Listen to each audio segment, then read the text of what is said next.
পর্ব ৫৭৪। শেয়ানে শেয়ানে। এত জোরে আদ্রিতা চটটা মেরেছিল যে নীলের গালে ৫ আঙুলের দাগ বসে গেল। আদ্রিতার এই আচরণ কেউই আশা করেনি, এমনকি সে নিজেও না। চটটা মারার পর অদ্ভুতভাবে সে নীলের দিকে তাকিয়েছিল। আদ্রিতা বুঝতেই পারছিল না যে হঠাৎ করে নীলকে দেখে সে এমনভাবে রেগে গেল কেন। তোমরা এটা কি করছো? পিছিয়ে যাও বলছি। নীল সামনে এগিয়ে এসে ডিভাইন ল্যান্ডের লোকজনকে আদেশ দিল। মুহূর্তের মধ্যে তার মুখ থেকে হাসি উধাও হয়ে গেল। গালে চড় খাওয়ার জ্বালা ছিল ঠিকই, কিন্তু তার চেয়েও বেশি তার হৃদয়ের কঠোরতা যেন আরও কয়েক গুণ বেড়ে গেল। নীল স্যার, এই মেয়েটি তো এখনই। মল্লার কথা শেষ করার আগেই নীল তাকে থামিয়ে দিল। আমি বললাম তো পিছিয়ে যেতে, তারপর আবার এত কথা কিসের? গলা চড়িয়ে বলে উঠল নীল। আদ্রিতা আমার স্ত্রী, ও যা খুশি আমার সাথে করতে পারে। এটা আমাদের ব্যক্তিগত ব্যাপার। সবার সামনে আদ্রিতা নীলের গায়ে হাত তুললেও নীলের মনে তার জন্য যে অনুভূতি ছিল তাতে এতটুকুও প্রভাব পড়ল না।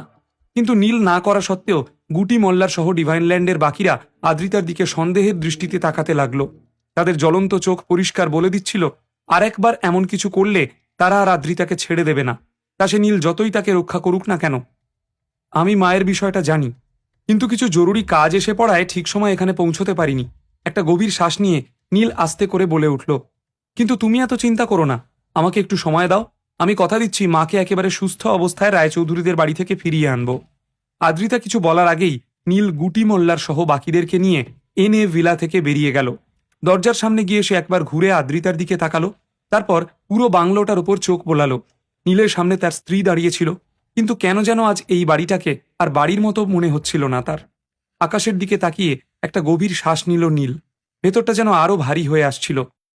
নীল কলকাতায় এসেছে খুব বেশিক্ষণ হয়নি, কিন্তু কুণালকে আর কিছু না জানিয়েই ডিভাইনল্যান্ডের দল নিয়ে সোজা কোচবিহার রওনা দিল সে। কলকাতা থেকে কোচবিহার যেতে তাদের এখন প্রায় ৩ ঘন্টা লাগবে। একটু আগেই দুর্গাপুর থেকে ফিরেছে নীল, এক্ষুনি আবার কোচবিহার ছুটতে হচ্ছে। এত কিছুর পরেও কিন্তু তার শরীরে কোনো ক্লান্তি ছিল না। কারণ একটাই, তার শারীরিক শক্তির ঊর্জা। দীর্ঘদিন অন্য জায়গায় থাকলেও রায়চৌধুরীদের বাড়ির ঠিকানা নীলের পক্ষে জীবনে ভোলা সম্ভব নয়। এমনকি পুরো কোচবিহার ধ্বংস হয়ে গেলেও সে ওই ধ্বংসস্তূপের মধ্য থেকেও এই বাড়ি ঠিক খুঁজে বের করতে পারবে। রায়চৌধুরী পরিবার, তাদের কি এত সহজে ভোলা যায়? এদের কাছ থেকেই তো সে দিনের পর দিন এত অপমান আর কষ্ট পেয়েছে। নীলরা যখন রায়চৌধুরীদের বাড়ি পৌঁছালো তখন রাত প্রায় ৩টে বাজে। পরিবারের সবাই তখন গভীর ঘুমে আচ্ছন্ন। নিরাপত্তারক্ষীরাও ক্লান্ত হয়ে বিশ্রাম নিচ্ছিল। বাড়িতে ঢোকার মুখেই নীলের চোখে পড়ল বিশাল বড় উঠোন। এই সেই উঠোন, ছেলেবেলার কত স্মৃতি ছড়িয়ে আছে এই বাড়ির আনাচে কানাচে। শশাঙ্ক রায়চৌধুরীর আদেশে একসময় এই উঠোন পেরিয়েই তো সে চুপিসারে বেরিয়ে গিয়েছিল। নীলের অতীত কোনো দুঃস্বপ্নের চেয়ে কম ছিল না, কিন্তু এখন যেন মনে হচ্ছে প্রতিশোধ নেওয়ার জন্যই তার পুনর্জন্ম হয়েছে। নিজের আবেগকে সংযত করে এইবার নীল সামনের দিকে এগিয়ে গেল। তারপর এক প্রচণ্ড লাথিতে রায়চৌধুরী বাড়ির মেইন গেট ভেঙে ফেলল। তার লাথির আঘাতে দরজাটা টুকরো টুকরো হয়ে চারিদিকে ছড়িয়ে পড়ল, আর দরজা ভাঙার ভয়ানক শব্দে পুরো রায়চৌধুরী পরিবারের ঘুম এক ঝটকায় ভেঙে গেল। এটা কি হলো? ভূমিকম্প নাকি? বাড়ি ভেঙে গেছে? দূর, বাড়ি ভাঙেনি, মেইন গেট ভেঙে কেউ বাড়ির ভেতর ঢুকেছে। কার এত সাহস দেখি তো! অত্যন্ত বেজার মুখে চোখ কচলাতে কচলাতে এক এক করে বাড়ির সবাই বাইরে বেরিয়ে এলো। শীতকালে রাত ৩টের সময় বাড়িতে ডাকাত পড়লে কার আর ভালো লাগে? রায়চৌধুরীদের এই কোচবিহারে সবচেয়ে ক্ষমতাশালী পরিবার হিসেবে গণ্য করা হয়। এই শহরে এমন কেউ নেই যে তাদের ব্যবসা কিংবা অর্থনৈতিক অবস্থার সঙ্গে টক্কর দিতে পারে। কিন্তু রায়চৌধুরীরা বাইরে বেরিয়ে এসে সামনে যাকে দেখল তাকে দেখবে বলে কেউই আশা করেনি। নীল উঠোনের মাঝখানে দাঁড়িয়ে অদ্ভুতভাবে হাসছিল, আর তাকে এই রূপে দেখে সবাই প্রচণ্ড ভয় পেয়ে গেল। কিন্তু তাদের মধ্যে রক্তিম ছিল ব্যতিক্রমী। নীল, ঘুম চোখে নীল আর তার দলবলকে দেখে প্রথমে সে হতভম্ব হয়ে গেল, কিন্তু পরের মুহূর্তেই হুঁশ ফিরে পেয়ে বাঘের মতো গর্জে উঠল। তুই আবার এসেছিস? আরে ভাই, এই রায়চৌধুরী পরিবার তো তোর মুখে একবার থুতু ফেলেছে, তাও বারবার তুই থুতু চাটতে চলে আসিস কেন বলতো? কি প্রবলেম তোর? আগের বার তোর বন্ধুর অবস্থা খারাপ করেছিলাম, এবার তোর পালা। তোর সাথে কথা বলতে আসিনি, সর। এক ধাক্কায় রক্তিমকে সরিয়ে দুপা এগিয়ে এলো নীল। ধীরেন রায়চৌধুরীকে বল বেরিয়ে আসতে। নীলের গলার আওয়াজে যেন পুরো রায়চৌধুরী বাড়ি কেঁপে উঠল। তার মুখে এই কথা শুনে উপস্থিত সদস্যরা অস্থির হয়ে উঠল। মুহূর্তের মধ্যেই দরজার দিকে চোখ পড়ল সবার। ঠিক তখনই পরিপাটি পোশাকে ধীরেন রায়চৌধুরী বাইরে বেরিয়ে এলো। তার ঠিক পেছনে ছিল কণিকা রায়চৌধুরী। নীল, ধীরেন রায়চৌধুরীর চোখ বিস্ফারিত হয়ে গেল। তোমার এত বড় সাহস যে মাঝরাতে এই বাড়িতে এসে তাণ্ডব করছো? নিজেকে তুমি আজকাল কি মনে করছো? তুমি কি রায়চৌধুরী পরিবারের থেকেও শক্তিশালী হয়ে উঠেছ নাকি? নীল আরো এক ধাপ এগিয়ে এলো। কেন?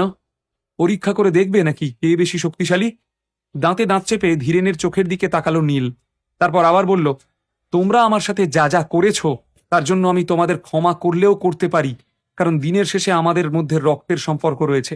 কিন্তু রায়চৌধুরী পরিবার যদি আমার আপনজনদের স্পর্শও করে তবে ক্ষমার প্রশ্নই আসে না। এইবার কিন্তু আমার আসল রূপ দেখাবো। কি ব্যাপার, শাশুড়িকে নিতে এসেছিস? আরে, তোর জেচে পড়ে অপমানিত হতে এত ভালো লাগে? এটা কিরকম হবি ভাই? বলে জোরে জোরে হাসতে শুরু করলো রক্তিম, যেন নীল এখানে আসা এসে ভারী মজা পেয়েছে। তুই এখানে একটা বাড়তি ক্যারেক্টার, বুঝতে পারছিস না? আপাতত তোকে এখন লাগবে না, তুই গিয়ে লেপ মুড়ি দিয়ে ঘুমিয়ে পড়। রক্তিমকে ঝেড়ে এইবার বাকি সদস্যদের দিকে তাকালো নীল। আমি আজকে এখানে তর্ক করতে আসিনি, আমি আমার কাছের মানুষকে নিতে এসেছি, আর পরিষ্কার জানাতে এসেছি যে এটাই আপনাদের, তোমাদের শেষ হুঁশিয়ারি। এরপর আমার পরিবারের কারোর গায়ে হাত দিলে ফল কিন্তু খুব খারাপ হবে। আজকে দরজা ভেঙেছি, পরের বার মাথা ফাটাবো। তাই না? তাহলে দেখি তো কে কার মাথা ফাটায়। ধীরেন রায়চৌধুরীর দৃষ্টি মুহূর্তের মধ্যে বদলে গেল। তোমার জন্য আমার সত্যিই খারাপ লাগছে। ইস, এত কম বয়সে পুরো বেপথে চলে গেলে। আমি চেয়েছিলাম তুমি মাথা উঁচু করে বাঁচো, সম্মানের সাথে জীবনযাপন করো, কিন্তু তার হওয়ার নয় দেখছি। আজকে তুমি আমাদের বাড়ির উঠোন অবধি চলে এসেছো, তাও মাঝরাতে। আর না, অনেক হয়েছে। আমার জায়গায় অন্য কেউ হলে হয়তো এত বড় অপমান হজম করত, কিন্তু আমি যদি তোমাকে শাস্তি না দিই তবে আমাদের পূর্বপুরুষদের অভিশাপ লাগবে আমার। এই বলেই সে চিৎকার করে উঠল, এই জানোয়ারটাকে ধরো! বলা মাত্রই চারদিক থেকে ছায়ার মতো 5 জন বিশেষ দক্ষ যোদ্ধা ঝাঁপিয়ে পড়ল নীলের উপর। তাদের গতি এতটাই তীব্র ছিল যে চোখের পলক ফেলতে না ফেলতেই তারা নীল ও রায়চৌধুরী পরিবারের বাকি সদস্যদের মাঝে এসে দাঁড়ালো। নীল তাদের দিকে এক নজর দেখেই বুঝে গেল এরা স্রেফ গুন্ডা নয়, এরা অভিজ্ঞ যোদ্ধা। তাদের শরীরের প্রতিটা নড়াচড়া, চোখের দৃষ্টি, পায়ের মুভমেন্ট সবই বলে দিচ্ছিল এদের লেভেল আলাদা। সেকুলার রিয়েলমে এমন দক্ষ যোদ্ধা খুঁজে পাওয়া প্রায় অসম্ভব। তাহলে রায়চৌধুরী পরিবার এই বিশেষজ্ঞদের পেল কোথায়? এই প্রশ্নটাই তখন নীলের মনে ঘুরপাক খাচ্ছিল। যদিও শারীরিক শক্তির নিরিখে এরা খুব একটা জোরালো প্রতিপক্ষ ছিল না, তবুও নীল বুঝতে পারল যে এই লড়াই খুব সহজ হবে না। কিন্তু হঠাৎ করেই চোখের নিমেষে পরিস্থিতি দ্রুত বদলে গেল। ভীম, টুডু আর ডিভাইন ল্যান্ডের অন্য সদস্যরা নীলকে আক্রমণ করার কোনো সুযোগই দিল না। তারা নির্ভীক ভঙ্গিতে কোমরে হাত দিয়ে তার সামনে এসে দাঁড়িয়ে পড়ল। ভীম, টুডু আর ডিভাইন ল্যান্ডের যোদ্ধাদের এই অভিব্যক্তি দেখে ধীরেন রায়চৌধুরীর চোখ কপালে উঠে গেল। সে জ্বলন্ত দৃষ্টিতে ওদের দিকে তাকালো। আসলে ধীরেনের এই 5 জন বিশেষজ্ঞকে আজই বেলপাহাড়ি গ্যাং পাঠিয়েছিল রায়চৌধুরী পরিবারের সহায়তার জন্য। নীলের শারীরিক ক্ষমতা কতটা প্রবল তা ধীরেন ভালো করেই জানত, কিন্তু তার প্রকৃত শক্তির গভীরতা ঠিক কতদূর বিস্তৃত সেটাই পরখ করতে চেয়েছিল সে। এরকম নয় যে ধীরেনের মনে এই 5 জন যোদ্ধার ক্ষমতা নিয়ে কোনো সন্দেহ ছিল, কিন্তু সে জানত নীলের শক্তি প্রতিদিন বেড়েই চলেছে। ফলে সে তার পরিবারের সদস্যদের তার মুখোমুখি করতে চাইছিল না, তাই বাইরে থেকে শক্তিশালী বিশেষজ্ঞদের ডেকে এনেছিল। আজ নীলের ক্ষমতার আসল সত্যিটা সামনে আসবে। যে জল স্বচ্ছ তার তল স্পষ্টভাবে দেখা যাবে, মনে মনে বলে উঠল ধীরেন রায়চৌধুরী। কিন্তু পরবর্তী মুহূর্তে যা ঘটল সেটা কেউই আশা করেনি। রায়চৌধুরী পরিবার ভেবেছিল বেলপাহাড়ি গ্যাংয়ের যোদ্ধারা নীল আর তার দলবলের পুরো ছাল চামড়া ছাড়িয়ে নেবে, কিন্তু বাস্তবে ঘটল উল্টো। ভীম, টুডু আর ডিভাইন ল্যান্ডের যোদ্ধাদের সামনে তারা 3 রাউন্ডের বেশি টিকতেই পারল না, মাটিতে পড়ে কাতরাতে লাগলো। অথচ ডিভাইন ল্যান্ডের যোদ্ধাদের গায়ে একটা আঁচড় পর্যন্ত লাগলো না। ভীম, টুডু আর তার দলবলের শারীরিক শক্তির ভিত্তি খুব উন্নত না হলেও যুদ্ধ কৌশলের বিচারে তারা ছিল অনন্য। তাদের মতো যুদ্ধ কৌশল প্রোফাউন্ড রিয়েলমে কারোর কাছে ছিল না, তাই এই কৌশলই তাদের অপ্রতিরোধ্য করে তুলেছিল। আর তার ওপর ভীম, টুডু আর তার দল এসেছে ডিভাইন ল্যান্ড থেকে। তাদের শক্তিচর্চার পদ্ধতি ও ক্ষমতার স্তরের সাথে প্রোফাউন্ড রিয়েলমের আকাশ পাতাল পার্থক্য ছিল। এটা এটা কিভাবে সম্ভব? ধীরেন রায়চৌধুরী যেন নিজের চোখকে বিশ্বাস করতে পারছিল না। বেলপাহাড়ি গ্যাং রায়চৌধুরী পরিবারকে আশ্বাস দিয়েছিল তাদের 5 জন বিশেষজ্ঞ 500 জনের সমান শক্তিধর, কিন্তু বাস্তবে তো দেখা যাচ্ছে সেটা পুরোটাই মিথ্যে। 5 মিনিটও নীলের দলের সামনে তারা দাঁড়াতে পারল না। এইবার রায়চৌধুরী পরিবারের টনক নড়ল।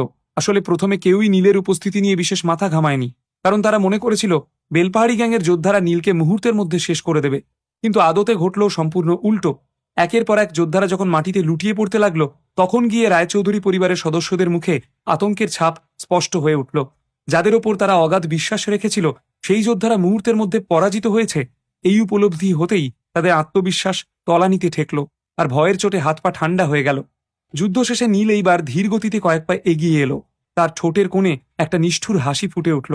খুব ঠান্ডা গলায় সে বলে উঠল, আমি তোমাদেরকে শেষ সুযোগ দিচ্ছি। চুপচাপ চিত্রা সেনকে আমার হাতে তুলে দাও, না হলে এর পরে কিছু ঘটলে আমার ওপর কিন্তু দোষ চাপাবে না যে আমি সম্পর্কের মর্যাদা রাখিনি। এরপর যেন হঠাৎ করেই নীলের কিছু একটা মনে পড়ে গেল। তার কণ্ঠস্বর আরও কঠিন হয়ে উঠল। ও, আমি তো ভুলেই গিয়েছিলাম, রায়চৌধুরী পরিবারের সঙ্গে আমার তো আর কোনো সম্পর্ক নেই। কাজেই আবেগ দেখানোর প্রশ্নই আসে না। ভালোই ভালোই চিত্রা সেনকে আমার হাতে তুলে দাও, না হলে আজকের রাতি রায়চৌধুরীদের জন্য শেষ রাত হবে। নীলের এই রূপ দেখে রায়চৌধুরী পরিবারের লোকজন হতবাক হয়ে তার দিকে তাকিয়ে রইল।